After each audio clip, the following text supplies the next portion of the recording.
गुरु प्यारी साध संगत जी, राधा स्वामी जी। आज डेरा में सवाल जवाब का प्रोग्राम हुआ। बाबा जी ने कुछ हंसी मजाक वाले और कुछ सीरियस रूहानियत वाले सवालों का जवाब दिया। तो आइए सुनते हैं बाबा जी ने किन किन सवालों का कैसे जवाब दिया। पहला सवाल किसी ने पूछा कि बाबा जी, रिश्तेदारों की क्या असलियत होती है जो कि साथ भी खड़े होते हैं लेकिन साथ भी नहीं देते। बाबा जी ने इस पर फरमाया कि बेटा, हमें किसी की तरफ उंगली नहीं करनी, हमने किसी की भी परख नहीं करनी, चाहे वो अच्छा है चाहे बुरा।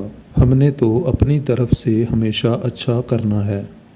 फिर किसी ने कहा, बाबा जी, मुझे अपने चरण कमल बख्शना और मुझे सचखंड ले जाना। बाबा जी ने कहा, बेटा, हमें लफ्ज़ों में नहीं बल्कि अपनी करनी में जाहिर करना है। बाबा जी ने कहा, बेटा, हमें बहुत देर हो गई लफ्ज़ों में, अब हमें करनी पड़ेगी और यह करनी का टाइम है। फिर उसी बहन ने पूछा कि बाबा जी, कारोबार में तरक्की नहीं हो रही, मेरे हस्बैंड को काफ़ी परेशानी रहती है। बाबा जी ने कहा, बेटा, मालिक के घर देर हो सकती है लेकिन उसके घर में किसी चीज़ की कमी नहीं। आप उन्हें कहिए कि हिम्मत नहीं छोड़नी चाहिए और मेहनत करते जाना चाहिए। फिर किसी ने पूछा कि बाबा जी, जैसे हम अपने माता पिता, दादा दादी, नाना नानी की सेवा करते हैं तो क्या ऐसा करने से उन पर कर्म बढ़ जाते हैं? तो बाबा जी ने कहा, बेटा, ऐसी कोई बात नहीं। बाबा जी ने फरमाया कि सेवा करना तो बहुत अच्छी बात है और कभी भी इन चीज़ों को गिनती में नहीं लाना चाहिए। फिर किसी ने पूछा कि बाबा जी, जब हम भजन सिमरन का अभ्यास करते हैं तो आगे से शरीर जो है वो हलचल करता है।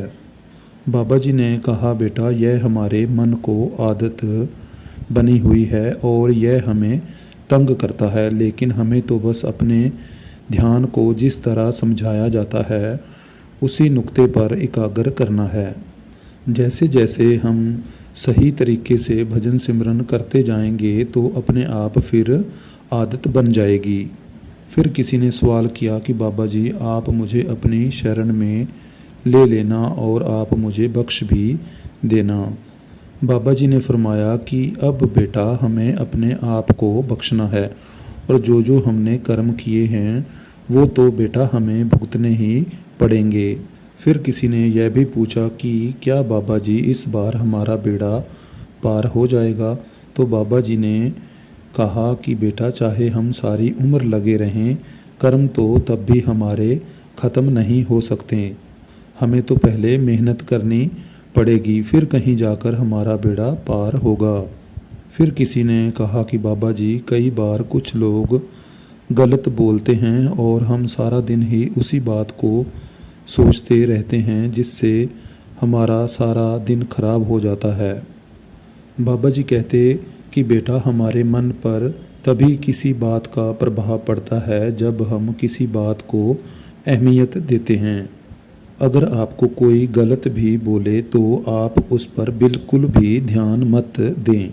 अगर हम किसी की बात पर ध्यान देंगे तो इससे हमारा दिन खराब होता है। फिर किसी ने पूछा कि बाबा जी, मेरे पापा को आपके ऊपर बहुत ज़्यादा विश्वास है। जब मैं उनसे कहता हूँ कि बाबा जी उस सेंटर गए हैं, कभी किसी सेंटर गए हैं, तो मेरे पापा कहते हैं कि कोई बात नहीं बाबा जी, हमारे घर पर भी ज़रूर आएंगे। बाबा जी कहते कि बेटा, पहले तो हमें इस बात को समझना है कि हमारा सच्चा घर है कौन सा। और फिर बाबा जी कहते कि बेटा, अगर हमें अपने सतगुरु पर पूरा भरोसा हो, यकीन हो, तो एक ना एक दिन ज़रूर सब कुछ सच हो जाता है। फिर वही भाई कहता है कि मेरे घर वाले बाबा जी कहते हैं कि तू अपने कैरियर की टेंशन नहीं लेता। बाबा जी जवाब में कहते हैं कि बेटा, तू ऐसे कर कि शादी कर ले जिससे तुझको टेंशनें ही टेंशनें फिर हो जाएंगी। इस बात पर संगत बड़ा ही हंसने लगी। फिर किसी ने एक हंसी वाला सवाल पूछा कि बाबा जी, आप प्लीज़ मेरी पढ़ाई में मेरी मदद करना। बाबा जी कहते कि बेटा मैंने तेरी इस काम के लिए कोई मदद नहीं करनी, क्योंकि जब मैं पढ़ा करता था तो मेरे जो टीचर थे वो कहते थे कि इसका दिमाग तो अच्छा है लेकिन पढ़ाई में यह मन नहीं लगाता। तो मेरी माता जी डंडा लेकर फिर मेरे पीछे पड़ गई थी और तब कहीं जाकर मैं पूरा होमवर्क करने लगा था। फिर बाबा जी कहते कि पढ़ाई के मामले में मैं भी थोड़ा कमज़ोर था, इसलिए मैं तुम्हारा इस काम में कोई साथ नहीं दे सकता। इस जवाब पर संगत बड़ी ही खिड़खड़ाकर हंसने लगी और बाबा जी भी पूरे खुश नज़र आ रहे थे। फिर किसी ने पूछा कि बाबा जी मालिक कौन है? बाबा जी ने कहा बेटा हम अभी उस अवस्था में नहीं पहुँचे जहाँ पर पहुँचकर हम इस बात को समझ सकें। बाबा जी ने समझाया उदाहरण के साथ कि अगर बेटा कोई चित्र है तो चित्रकार भी होगा, अगर सृष्टि है तो उसका कोई सृजनहार भी जरूर होगा। हमने अपनी अवस्था को ऊपर उठाना है। अगर हम उस अवस्था तक नहीं पहुँचेंगे तो फिर मालिक को किस तरह से समझ सकेंगे। बाबा जी ने समझाया कि अगर कोई उस मालिक जितना ऊंचा होगा तभी तो उस ऊंचे मालिक को समझ पाएगा। फिर किसी ने कहा कि बाबा जी आप दया के सागर हो। मेरे माता पिता भजन सिमरन करते हैं लेकिन सारे ही परिवार में बहुत ईगो है। बाबा जी ने कहा बेटा हमें कभी भी किसी की परख नहीं करनी चाहिए, हमने तो उनकी कदर करनी है। माँ बाप चाहे हमें कुछ भी कहें लेकिन आगे से हमने कभी भी उनको गलत नहीं बोलना, हमने तो अपने माता पिता की कदर करनी है। फिर किसी बहन ने कहा कि बाबा जी हजूर को जी आया। तो बाबा जी ने कहा मेरे को नहीं बोला। तो वो बहन बाबा जी को भी कहने लगी कि बाबा जी आपको भी जी आया। तो इस बात पर भी संगत बड़ी ही खिलखिलाकर हंसने लगी। बाबा जी भी इस बात पर हंसने लगे। फिर किसी ने सवाल किया कि बाबा जी हमारे सेंटर पर ज़रूर आना। यह सवाल भी हंसी वाला है। बाबा जी ने कहा कि इसीलिए ही तो मैंने इनका सहारा लिया है। फिर बाबा जी कहते ऐसा करते हैं कि 3-4 बाबे और बिठा लेते हैं, कोई इधर को जाएगा और कोई इस तरफ जाएगा। इस बात पर संगत बड़ा ही खिलखिलाकर हंसने लगी। माहौल बड़ा ही एक खुशी वाला बाबा जी ने बना दिया था। इस बात पर बाबा जी और हजूर भी स्माइल करने लगे। फिर बाबा जी ने कहा ऐसा करते हैं कि एक बीबी भी रख लेते हैं जो कि वो भी इधर उधर फिर जाया करेगी। बाबा जी ने बड़ा ही खुशी वाला माहौल बना दिया। फिर किसी ने सवाल किया कि बाबा जी गलतियां हो जाती हैं और बाद में पछतावा भी बहुत होता है। बाबा जी ने कहा बेटा मालिक के घर किसी चीज़ की कमी नहीं। अगर हम सच्चे दिल से पछतावा करते हैं तो मालिक भी तो बख्शनहार है। हमें गलतियों से सीखना है और दोबारा फिर वैसी गलतियां नहीं करनी चाहिए।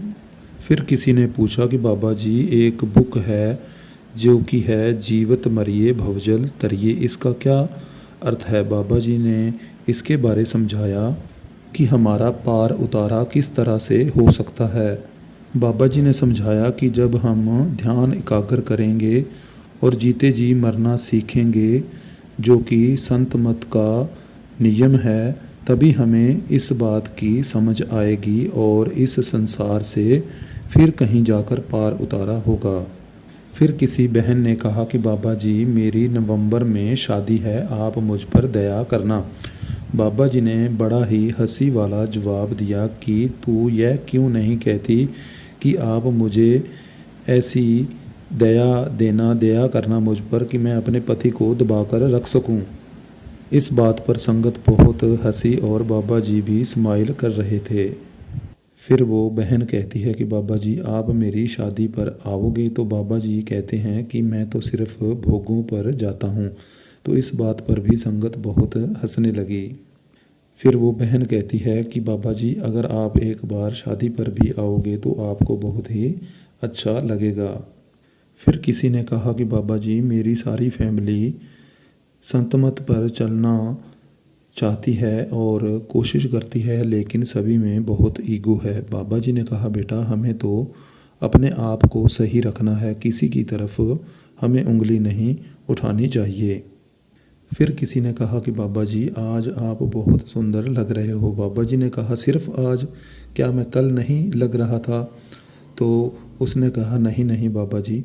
फिर बाबा जी ने कहा, आज मैं क्रीम लगाकर आया हूँ, इसलिए सुंदर लग रहा हूँ। इस बात पर संगत बहुत हंसने लगी। फिर लास्ट में किसी ने कहा कि बाबा जी अगर आपकी इजाज़त हो तो क्या मैं हजूर से कोई बात कर सकता हूँ?